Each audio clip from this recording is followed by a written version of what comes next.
Well, folks, welcome to another Friday fishing forecast, and it is Memorial Day weekend. And the first thing I want to say is thank you to all of the people that serve our country, the men and women in the armed forces, the men and women that are police officers, men and women that are first responders. I just want to say thank you to everybody that keeps this country going. In that sense, we really appreciate all your hard work and what you do for us and what you sacrifice, because I'll be honest with you, I'm just not that type of person in the sense of, now if somebody was in need of help, of course I would be there, but I think it takes a different person to do those types of jobs, and we really appreciate all the people that do that. So I want to say thank you for that, and happy Memorial Day.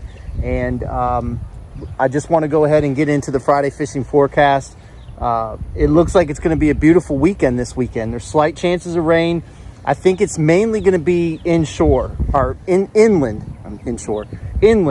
I think we're going to have the sea breeze that's going to start kicking up. So I don't think that we're going to have to mess with the rain too much here along the coast. Now, if you're inland, then yes, you're probably going to get rain this weekend. But overall, I think the sea breeze is going to kick up, and we're not going to have to worry about that. The winds are going to be light and variable, 5 to 10. Looks like Friday's going to be, well, today is going to be the heaviest with the winds, and then they're supposed to lay down. So if you get a chance to go out this weekend, it's going to be a great weekend. The tides are pretty decent. We've got a hard outgoing tide in the afternoon, so if you're into fishing for tarpon and things like that, I would definitely work those negative outgoing tides in the afternoon. I also want to say thank you to all of the people that continue to buy from us. We really appreciate it. It's just getting bigger and bigger and bigger.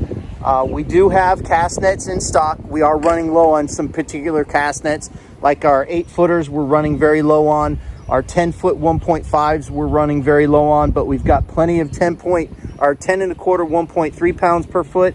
And we've got plenty of 10 3/8, 1.5 pounds per foot. Easy for me to say. So we've got more coming in. They're coming in across the ocean, of course. And so we'll have those in about a month. But we still do have cast nets in stock. Also, we have red bone rods in stock. We have all of our bait cutters, chum droppers, jigs, everything like that. We've got all in stock. So if you're looking for that kind of gear, get with us. We have plenty of fluorocarbon, plenty of braided line. You can just go to TampaBayFishingChannel.com and you can order right there. You can come into our store, and you can also visit some of the retailers we have. We have Reef and Reel in St. Pete. We have Southeastern Fishing Tackle in Tampa. And then we have a couple of local ones around here, Apollo Beach Bait and Tackle, and then Little Manatee Bait and Tackle right off there off of 41 going to Cockroach Bay. So if you're looking for our gear, they definitely have it, because we're not open on the weekends and we're not open early in the morning because I'm still sleeping. But anyway, with all that being said, let's get into the Friday fishing forecast. Let's talk about what the tides are doing for this weekend. Let's talk about the salooner periods and what's going on. Like I said, I think the weather's going to be absolutely beautiful this weekend. So if you get a chance to get out there, definitely do it. Okay, for Saturday, we have a low tide at 5:43 a.m. at a 1.03 foot. Then we have a high tide at 12:13 p.m. at a 2.31 foot. Then we have another low tide at 7:37 p.m. at a negative 0.14 foot. That's on Saturday. On Sunday, we have a low tide at 6:01 a.m. at a 1.16 foot. Then we have a high tide at 12:36 p.m. at a 2.42 foot. Then we have another low tide at 8:15 p.m. at a negative 0.24 foot. Then on Monday, we have a low tide at 6:05 a.m. at a 1.25 foot. Then we have a high tide at 12:58 p.m. at a 2.50 foot. Then we have another low tide at 8:52 p.m. at a negative 0.28 foot. So as you can see, those negative low tides in the afternoon are going to be cruising. So if you definitely are looking for tarpon and things like that, I know that there's tarpon at the Skyway. I know there's tarpon out at Egmont, a lot of different places, the beaches, things like that. So I think there's plenty of areas to go and look for tarpon. So if you're looking for those now, that early tide I think is going to be great for snapper. The snapper bite is still unbelievably good inside the bay. So you definitely, if you're looking for a fish food snapper are the way to go. The mangrove snapper are just thick as all get out right now, and the bigger ones are starting to show up. Chad and I caught some decent ones inside the bay before we ran offshore. We caught our bigger snapper inshore than we did offshore. So the fish are definitely there. And with that, let's go ahead and get into the major and minors, the salooner periods for this weekend. On Saturday, we have a major feeding time from 11:05 a.m. to 1:05 p.m. Then we have a minor feeding time from 6:25 p.m. to 7:25 p.m. Then on Sunday, we have a major feeding time from 11:51 a.m. to 1:51 p.m. Then we have a minor feeding time from 7:21 p.m. to 8:21 p.m. Then on Monday, we have a major feeding time from 12:39 p.m. to 2:39 p.m. Then we have a minor feeding time from 6:02 a.m. to 7:02 a.m.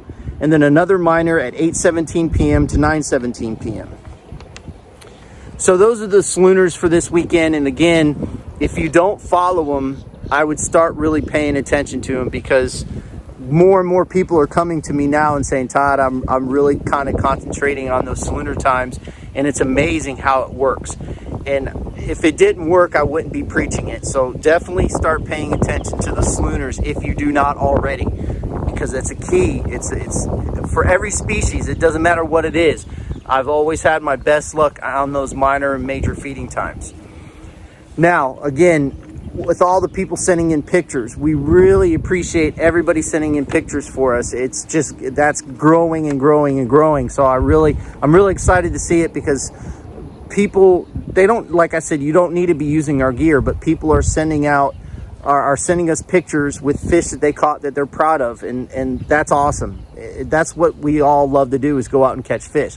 So thank you for sending those in. So let's go ahead and talk about the top catches for this week.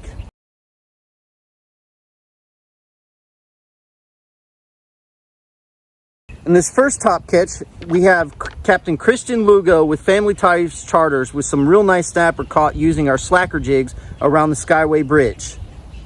Next, we have Captain Bryant Lambert with a nice hogfish, mangrove snapper, and tuna.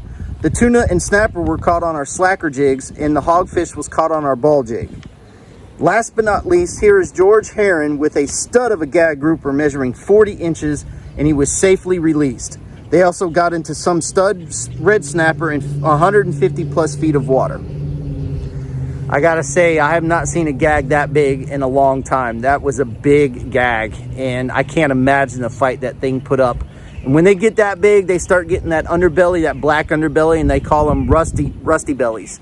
And so that was a true monster gag. And he said that they had to send him down, I think 3 or 4 times with those new devices that they're using to send those fish down. So they had to send them down 4 or 5 times to finally get them down and to stay down. So and that's a new device that I haven't talked about, but we can talk about in the future. And but it's something that's used offshore with a lot of people. I can't remember the exact name for it, but we will highlight it at a different time, because it's a pretty neat product.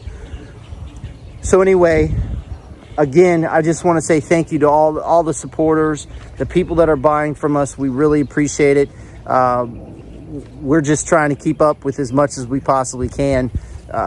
Just the sales are just coming in. This last Monday was unbelievable. We were so stacked up with orders, and it took me about a quarter of a day to get through all the orders before I even started packaging them up. So thank you very much for that.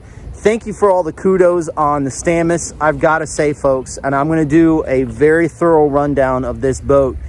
I was out in it today with my wife. It's actually, I'm filming this on Thursday because I'm supposed to go offshore fishing tomorrow. But this thing is unbelievable with the weather, with the waves. I told a friend of mine, I said, it's got to be blowing 30 before I decide not to go, especially if I'm just fishing inside the bay. I'm thoroughly impressed with the Stamus. I've driven it before, but I didn't really get to fish it. And now that I'm getting to fish the 31, I'm extremely happy. I couldn't be happier with the boat. It's been a great decision. Chad was like a kid in a candy store on the last video. He didn't want to show it, but he was like a kid in a candy store. So we'll do a thorough walkthrough of that boat, explain everything that's on it, what it does, how it does it.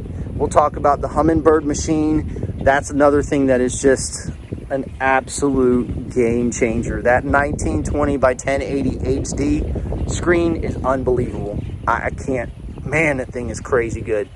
So anyway, thank you again for all of the support. Thank you for watching. Fish more, catch more, and we'll see you on the flip side.